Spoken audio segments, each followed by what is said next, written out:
बीडच्या केज तालुक्यातील एका हॉटेल चालकाला चाकूने भोगसून त्याची हत्या केल्यानंतर या हत्या प्रकरणातील सर्व आरोपींना तात्काळ अटक करण्यात यावी या मागणीसाठी केज येथील छत्रपती शिवाजी महाराज चौकामध्ये कुटुंबासह नातेवाईकांनी रस्ता रोको केला। त्यानंतर केज पोलीस स्टेशन समोर ठिय्या आंदोलन देखील केले। त्यानंतर पोलिसांकडून एक आरोपींना अटक करण्यात आली होती, परंतु गेले 24 तास लुटून देखील सर्व आरोपी अटक न झाल्यामुळे कुटुंबासह नातेवाईक जे आहेत ते आक्रमक होत त्यांनी काल केज येथील रस्ता रोको आंदोलन असेल याचबरोबर केज पूर्णपणे बंद केलं होतं। त्यानंतर पोलिसांच्या भूमिकेवर संशयपद व्यक्त करत त्यांनी थेट नातेवाईकांनी विलास घुले ह्याचा मृतदेह जे आहे ते थेट पोलीस स्टेशन मध्ये आणल्याचं आपण पाहिलेलं होतं।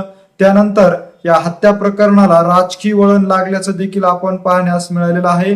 कारण जर पाहिलं तर काल विलास घुले या हत्या प्रकरणाची दखल जी आहे ती विधिमंडळामध्ये धनंजय मुंडे यांनी घेतल्याचं आपल्याला पाहण्यास मिळालेलं आहे। त्यानंतर ह्या हत्या प्रकरणामध्ये राजकीय नेते मंडळी पुढे येत असल्याचं देखील आपल्याला पाहण्यास मिळालेलं आहे। पंकजा मुंडेंनी देखील आपली भूमिका या विषयाची स्पष्ट केली। त्यानंतर केजच्या आमदार असलेल्या नमिता मुंदडांनी देखील ह्या हत्या प्रकरणाविषयीची भूमिका जी आहे ती सभागृहामध्ये मांडल्याचं आपल्याला पाहण्यास मिळालेलं आहे।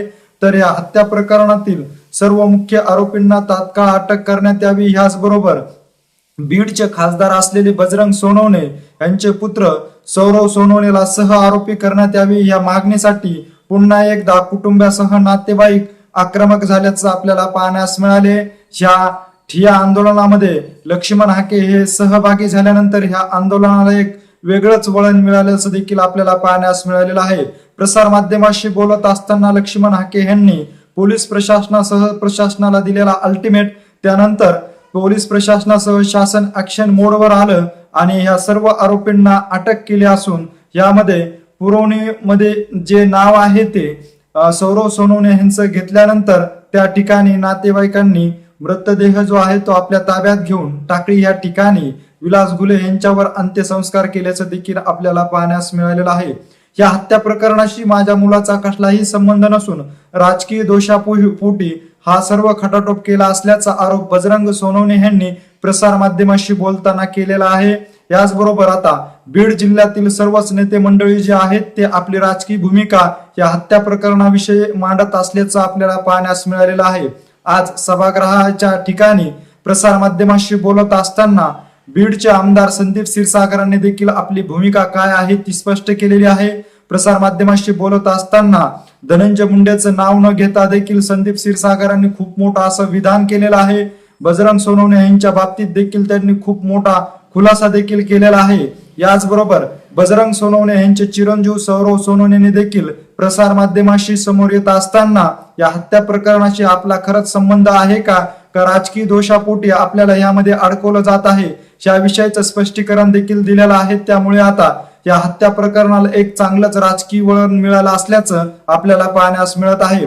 प्रसार माध्यमाशी बोलत असताना बीडचे आमदार संदीप क्षीरसागर नेमकं धनंजय मुंडे बजरंग सोनवणे यांच्याविषयी काय म्हणाले आहेत, याचबरोबर या हत्या प्रकरणाशी नाव जोडलेले खासदार बजरंग सोनवणे यांचे चिरंजीव सौरव सोनवणे देखील खूप मोठं असं विधान केलेलं आहे। नेमकं सौरव सोनवणे काय म्हणाला आहे तेच आपण या पुढील व्हिडिओच्या माध्यमातून सविस्तर पाहूया।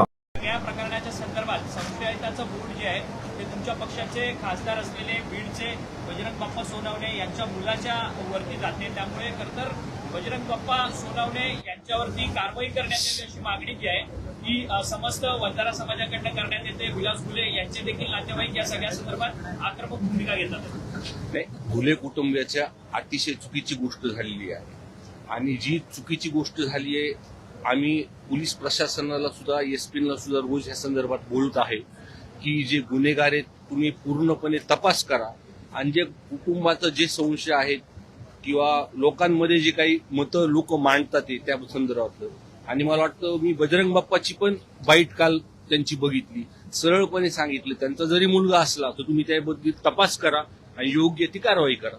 बीडमध्ये पुन्हा एकदा मराठा विरुद्ध वंजारा ही सगळी लढाई जी आहे ती सुरू झालेली का? कारण की संतोष देशमुख हत्या प्रकरणानंतर मराठा विरुद्ध वंजारा अशी जी एक सुप्त लढाई होती ती सुरू झालेली आहे। आता मात्र वंजारा समाजाच्या एका व्यक्तीचा खून होतं, त्याचा आरोप जो आहे तो बजरंग बाप्पांवरती लावला जातो सगळं.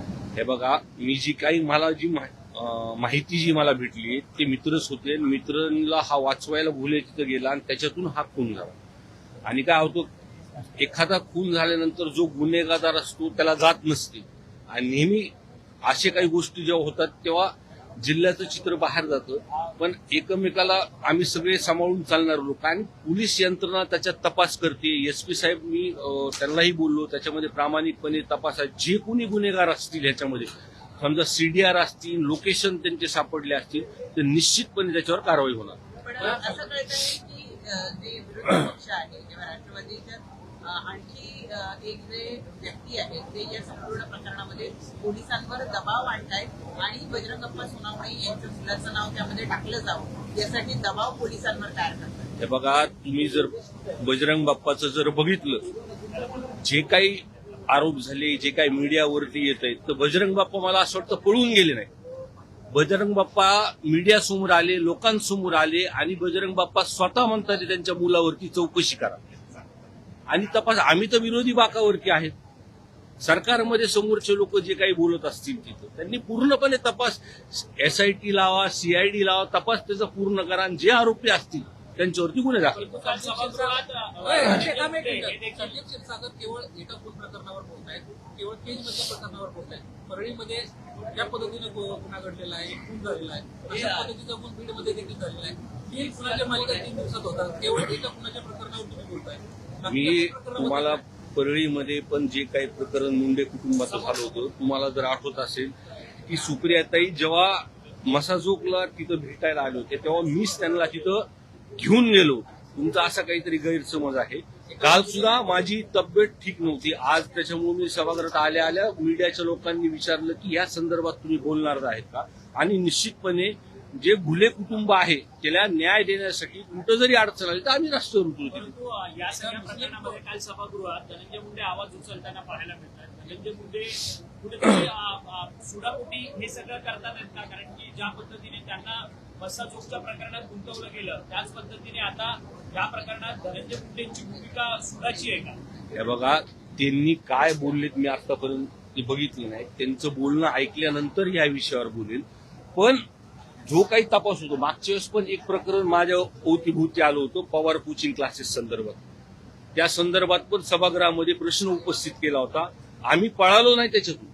जसं बजरंग बाप्पा समोर येऊन बोलले, आम्ही सुद्धा समोर येऊन बोललो, चौकशीला समोर गेलो, तपास सगळा झाला आणि जो काही तपास झाला त्या प्रकरणाला आणि बाकीच्या प्रकरणात मला असं वाटतं एकदा सभागृहाच्या पाठलावर तो आणला पाहिजे. संदीपची एक गोष्ट महत्वाची आहे. परवा दिवशी एका पोलीस तरुणाचा देखील असा खून झालेला आहे. एका टू व्हीलरवाल्याने मागून त्याला धडकली आणि त्यानंतर मृत्यू झाला. एक खुनाचा अँगल त्या ठिकाणी मानला जातोय आणि असं पद्धतीचा एका मराठा समाजातील तरुणाचा देखील 2-3 खुनाची प्रकरणं बीडमध्ये. नाही, त्या संदर्भातली मी माहिती घेऊन आपल्याशी बोलेल. त्यांना इंडियन हवा आहे. बीड में जो हत्या हुई है, हत्याओं का जो सत्र शुरू हुआ है, फिर से एक बार जो है यहाँ पर जाति का रंग इसको मिलता हुआ नजर आ रहा है. बजरंग अप्पा सोनावणे जो कि एमपी है, उनके बेटे के ऊपर इसका आरोप लगाया जा रहा है और जानबूझकर उन्हें इस मामले से अलग खड़ा किया जा रहा है, ऐसी चर्चा है. देखो, मैंने इसके बारे में कहा है कि जो कुछ भी हुआ है उस कुटुंब के बारे में गलत हुआ है और उसका तपास भी पुलिस यंत्र मार्फत हो रहा है. और बजरंग बाप्पा के बारे में जो कुछ आरोप हो रहा है कि मैं इतना ही कहूंगा कि बजरंग बाप्पा को जो कि आरोप हो रहा है, लेकिन बजरंग बाप्पा पीछे हटे नहीं. उन्होंने सामने आके फेस किया, मीडिया के सामने बोला, लोगों के सामने वो बोल रहे हैं कि अगर मेरा लड़का भी उसमें होगा तो तपास करो, पुलिस यंत्रणा आपकी है, सरकार आपकी है, हम पूरा से उसको और हम सपोर्ट बोलते उसमें पुलिस प्रशासन को हम मदद करेंगे. काल परवा जी केज तालुक्यातील टाकळी व कदमवाडी या वस्तीलगत जी घटना घडली आहे ती अत्यंत दुर्दैवी अशी घटना आहे. या घटनेचा आम्ही सर्वप्रथम निषेध करतो व स्वर्गीय विलास घुले यांना देखील भावपूर्ण श्रद्धांजली अर्पण करतो. ही त्यांची जी हत्या झाली आहे, ही हत्या कशा पद्धतीने झाली, याच्या पाठीमागे काय कारण आहे हे देखील पोलीस प्रशासनाने पाहिलं पाहिजे. या पाठीमागे कोण राजकीय द्वेषापोटी हा कोणी राजकीय दबाव आणून काय कट रचतंय का हे देखील पाहिलं पाहिजे. या ठिकाणी या गुन्ह्यामध्ये माझं नाव यामध्ये घेतलं जात आहे. हा खरोखरच यामध्ये माझं नाव येतंय का हे पोलीस प्रशासनाने पाहिलं आहे.